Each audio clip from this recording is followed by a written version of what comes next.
નમસ્કાર, હું RT radio teacher Piyush કેળવણીની વાણી આકાશવાણીમાં આપ સૌનું હાથી હાર્દિક અને સતી સ્વાગત કરું છું.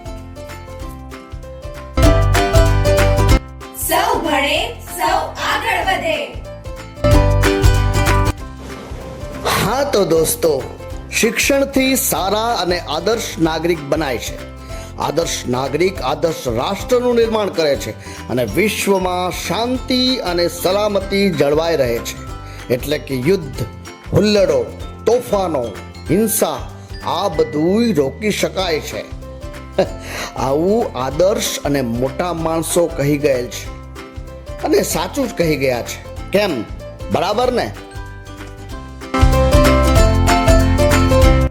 સૌ ભણે સૌ આગળ વધે.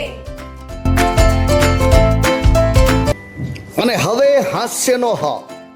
એક વર્ગખંડમાં શાળાના સમય કરતા એક છોકરો મોડો પડ્યો. સાહેબે તેને વર્ગ બહાર ઊભો રાખીને પૂછ્યું, કેમ અલ્યા મોડું થયું? તો પેલા છોકરાએ દુઃખ સાથે કહ્યું કે મારા 10 રૂપિયાનો સિક્કો ખોવાઈ ગયો હતો, એ શોધવામાં મોડું થયું.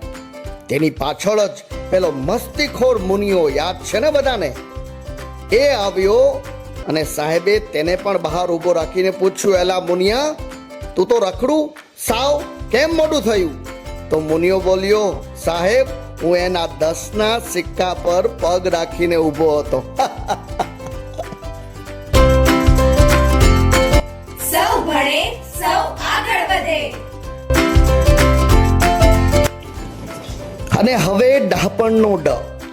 જે તે વર્ષના જૂન મહિનાની 1 તારીખે જો તમારા બાળકના 5 વર્ષ પૂર્ણ થયા હોય તો તેને નજીકની સરકારી શાળાના બાલવાટિકાના વર્ગમાં પ્રવેશ કરાવો અને આગળ વધારો.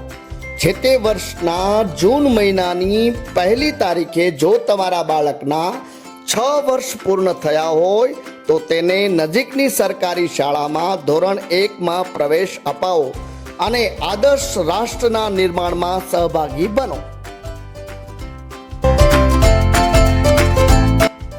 તો હું આરટી એટલે કે રેડિયો ટીચર પિયુષ આપ સર્વેની રજા લઉં છું અને ફરી મળીશું કેળવણીની વાણી આકાશવાણીમાં નવી ગમ્મત અને જ્ઞાન સાથે. ત્યાં સુધી ભણતા રહો.